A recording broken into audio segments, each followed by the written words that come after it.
Okay, so this is another part of our or asynchronous discussion natin since again um, I cannot attend our period. So with that, natapos na natin actually yung chapter 3. So when you check your syllabus, we are in schedule. So naka-schedule talaga na matapos tayo ng chapter 3 on weeks 6 and 7 or in week 6.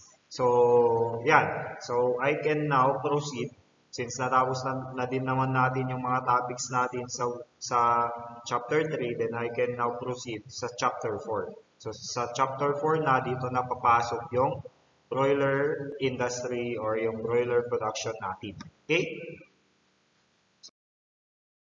So, this is the Ay, sorry, hindi ko pala. Hindi. Na-change ko yung ano. Na-change ko yung ating objectives. So, those are the objectives. Hindi ko nababasahin. I think na-discuss naman or padaanan naman natin nung discuss ko yung syllabus. So, this will be the objectives for chapter 4. Okay?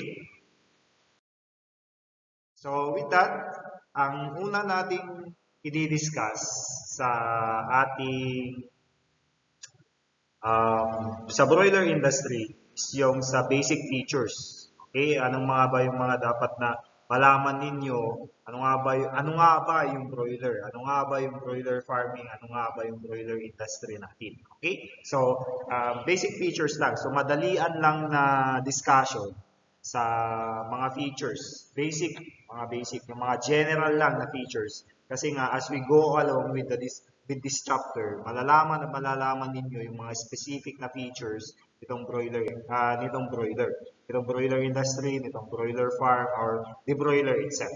Okay? So with that, let's go to the first discussion natin. So, yun, one first feature for our broiler is that it is a chicken that is mainly raised for meat. Okay, yun yung alam kong alam na ninyo yan. Nag-discuss na yan nung first year kayo. Discuss na rin yan nung second year kayo kung ano yung broiler. Okay, so when we say broiler, those are the poultry species that are usually raised for their meat.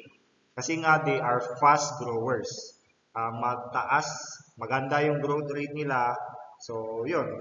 Okay na okay. So, broiler farms are primarily raised chickens for meat production. So, these chickens are bred and raised to reach market weight weekly.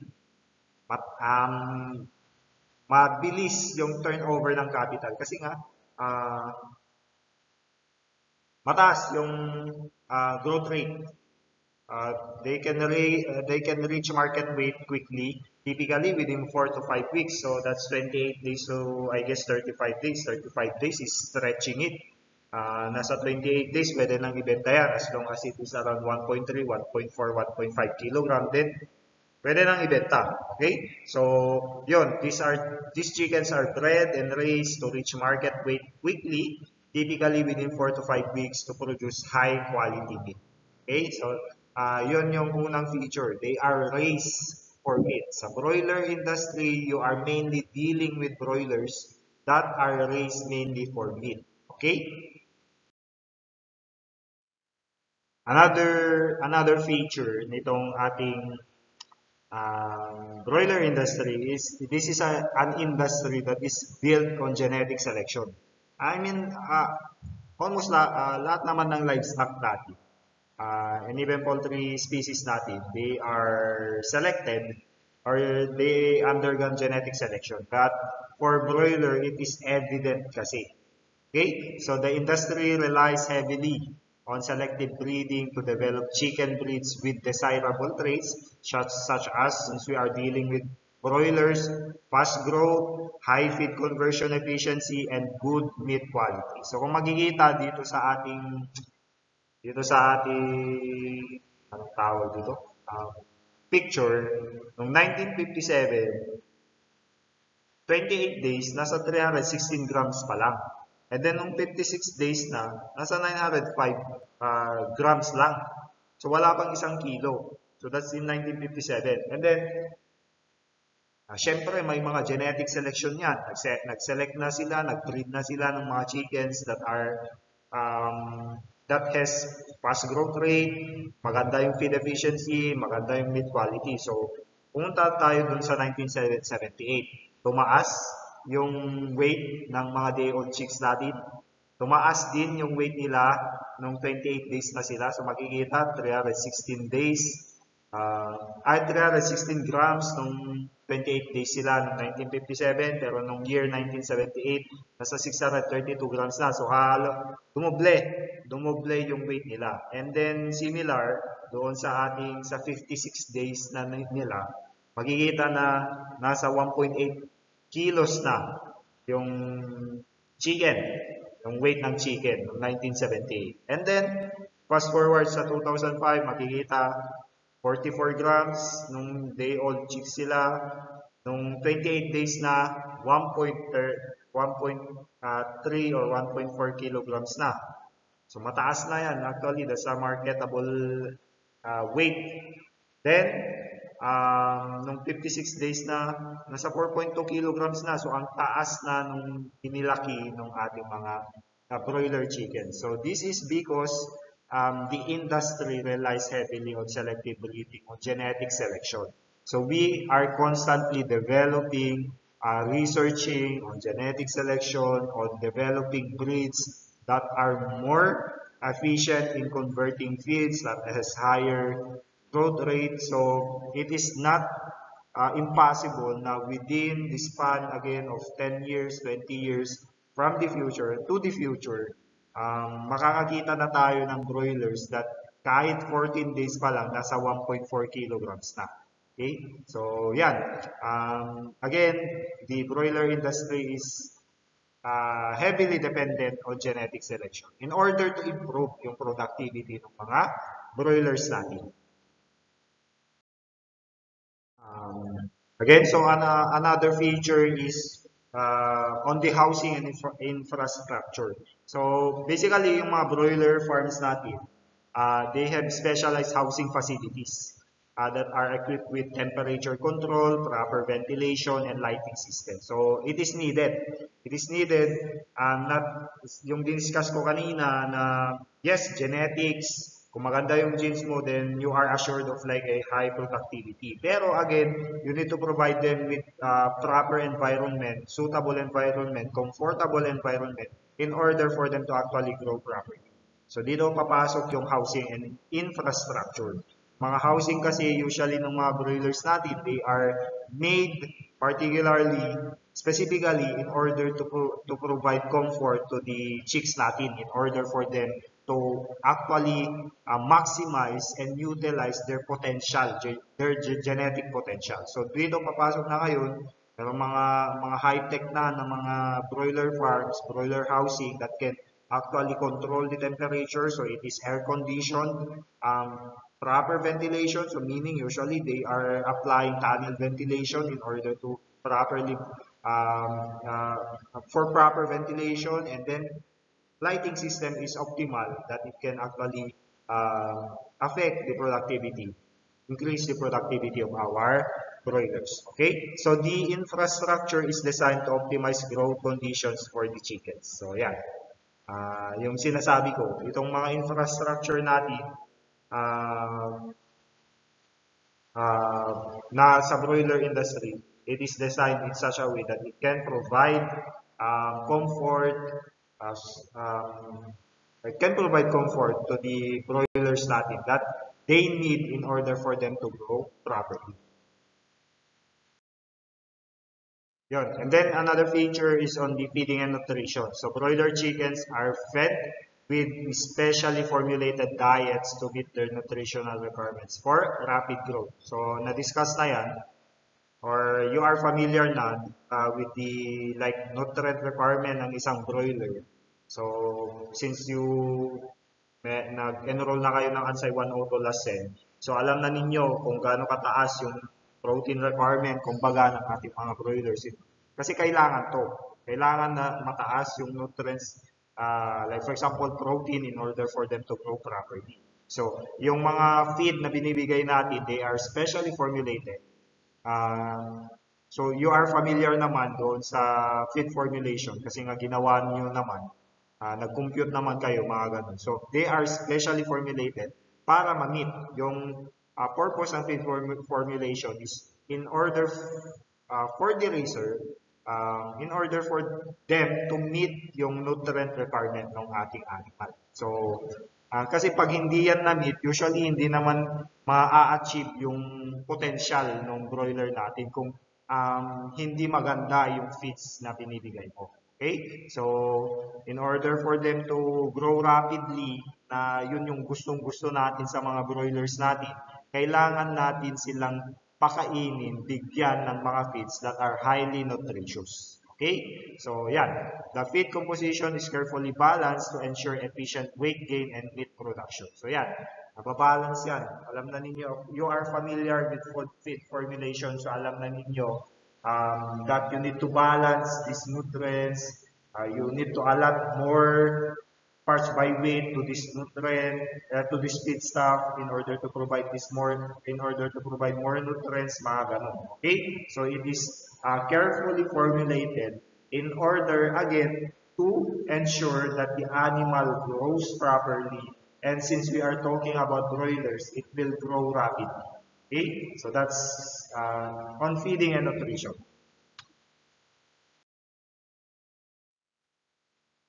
Then on health management, disease prevention and then control are crucial in broiler industry.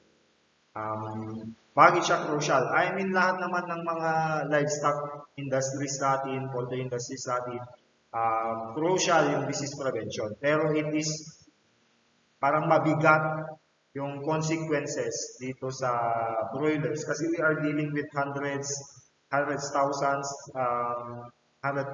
of heads of broilers in a single farm lang.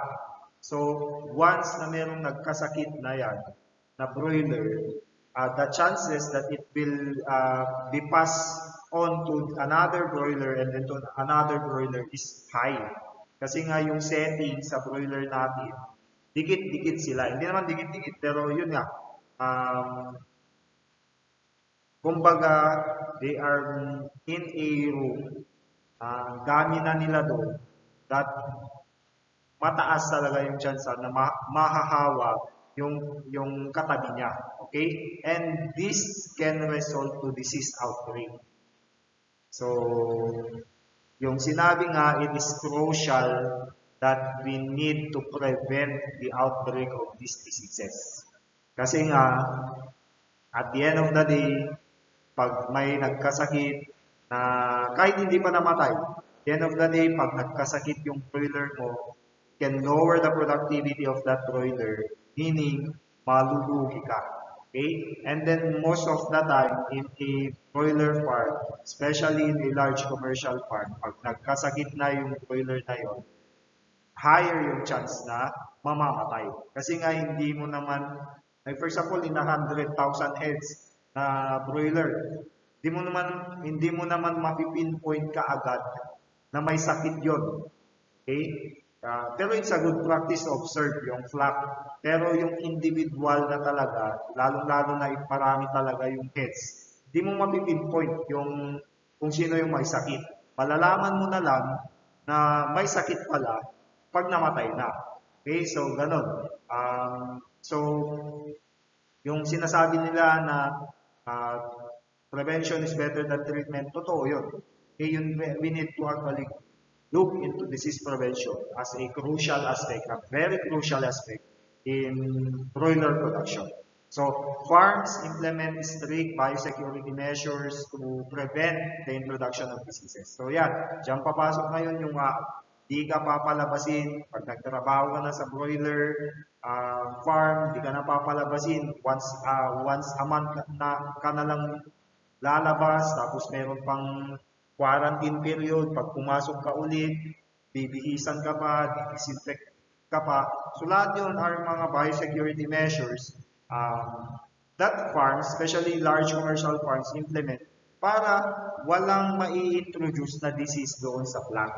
Okay? Kasi nga, again, disease prevention. Prevention is better than treatment. And then, vaccination programs and regular health monitoring are common practices. So yan.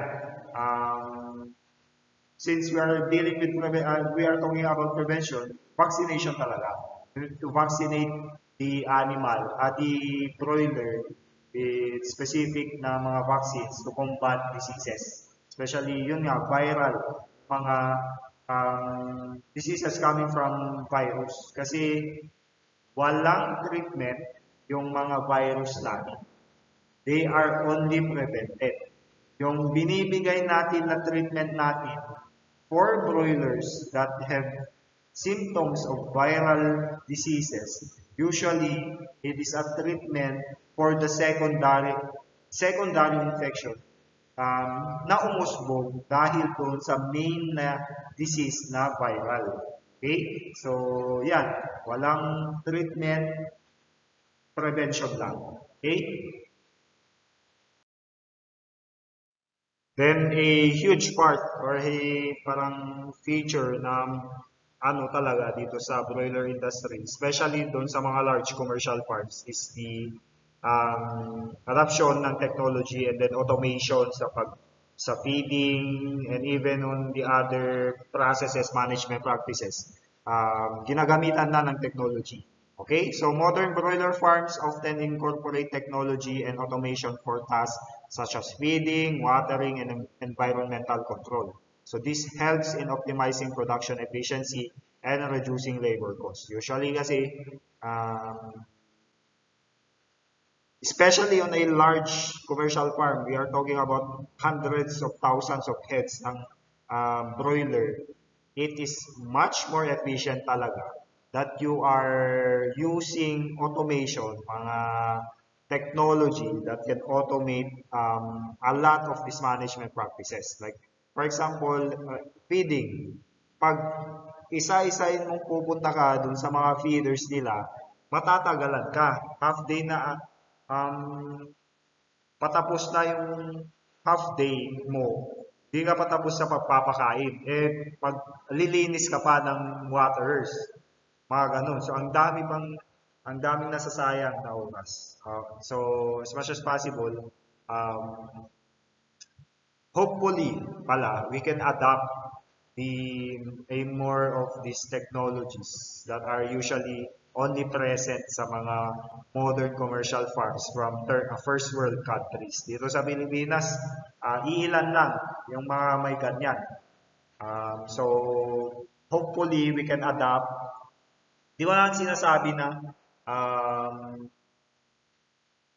we make do doon sa absence na ng mga talagang people, yung totoong tao, kasi kailangan pa rin natin yung mga yan, yung mga personnel talaga. Pero yun nga, in order for us to be more efficient, in order for us to be more productive, adaptation to these technologies, mas maganda. Okay?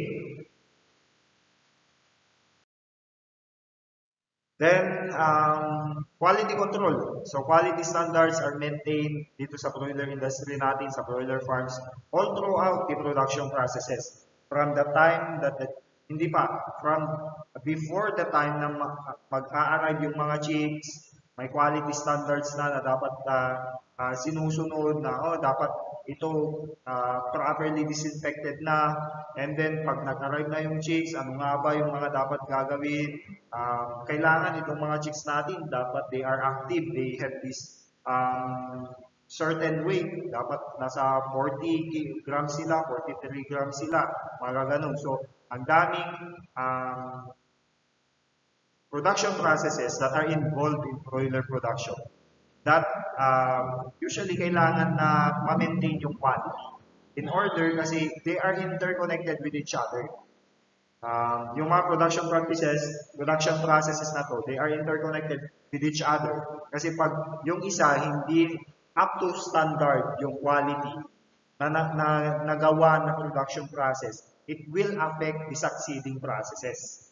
So, and then overall, it will decrease or affect the production, the productivity of the produce. Okay, so quality control is a must in broiler production, in the broiler industry. So, this ensures that the final meat product meets safety and quality requirement. Yun yung overall goal why we need or why we are practicing quality control in our farms in the broiler industry. Then another feature is some waste management. Yeah, broiler farms implement waste management systems that can handle the disposal of manure, large amount of manures, and other byproducts. Like for example, yung mga litters, especially if you're a litter, your farm is a litter type flooring. Saan mo ilalagay itong mga litters mo once na you are done with it? Saan mo ilalagay itong mga waste mo? So, it is again crucial that we have an effective waste management practices in order for us, in order to prevent diseases, in order to, pag maganda kasi yung waste management mo, you can actually take advantage of this. Pwede na you can recycle it as fertilizer or bioenergy production bioenergy production. So, kung maganda yung waste management, it can be a source of profit, an additional source of profit doon sa farm. Okay? So, yan.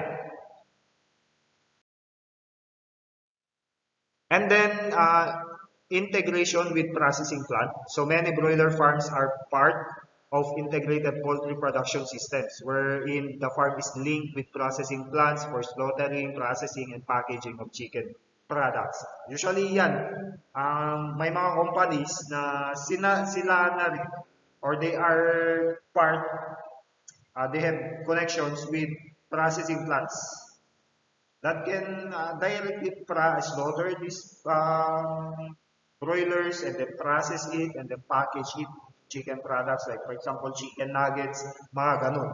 So they are well integrated with other industries or with other industries, uh, processing industry on the dressing of chicken doon sa industries na yun, these broiler farms are well integrated to it. Kasi nga usually di mo naman makakain yung live na broiler. So you need to slaughter it first, dress it first, and then process it in order for it to be consumed. And then, yun nga, kailangan itong mga complementary industries natin na to in order for the broiler industry to properly function. And then when it comes to market orientation, broiler farms are typically market driven. Ang ibig sabihin nun, they produce chicken meat in order to meet the demand of consumers and the food industry. Hindi na yan mawawala. Broiler chicken, broiler meat, especially broiler chickens, the meat are well established when it comes to like a food product that everybody consumes. I think this meat, especially chicken meat, especially chicken meats, usually these are parang less lang yung restrictions when it comes to religion. Ganun. Like for example, yung ibang religion kasi, di pwedeng kumain ng pork, mga ganun. So they opted for chicken, mga ganun. So it is well established na food product. Another one, they can yung population natin is ever increasing that we need to actually nag-i-increase din yung ating demand for protein. So chicken meat can supply that. Broiler meat can supply that. Okay, so it is a market driven. Producing chicken meat or any other broiler meat to meet the demand of consumers. So they respond to market trends and consumer preferences. So yan. Basically, yun naman talaga. So, kung mababa yung demand, then ibaba mo yung production mo. Okay? Then, for regulatory compliance, broiler farms adhere to local, national, and international regulations related to animal welfare, food safety, and environmental standards. Kailangan yan. Okay? Kailangan yan. Hindi ka makaka-operate pag hindi ka nag-comply dun sa mga kailangan, yung mga rules and regulations doon sa LGU mo, sa government, national government, and even international like authorities. Okay? And then for economic consideration, broiler farming is often influenced by economic factors such as feed prices, market demand, and competition. So farms aim to achieve cost-effective production while maintaining product quality. Yun naman talaga. Na-influence tayo. Yung pag mataas yung price ng feed, tataas natin yung presyo natin for the product. Mga ganun. Okay? Yung market demand, kung mataas yung market demand, itataas natin yung production natin. So, ganun yung sa economic consideration. So, with that ends our discussion on it. Those are the basic features natin sa broiler industry. Ang tawag dito. Then, we will discuss one by one mga specific features naman. Broiler farm, sa management practices, mga ganun. So, this is only a general basic features, an introduction to the world of broiler industry. Okay, so with that, again, thank you for listening on my video lecture, and I do hope that you go over it in order for you to, if you do not understand something, you can freely PM me, or you can go over it, you can watch it again. That's the beauty of like a recorded video lecture. Okay, so with that, thank you for listening and have a good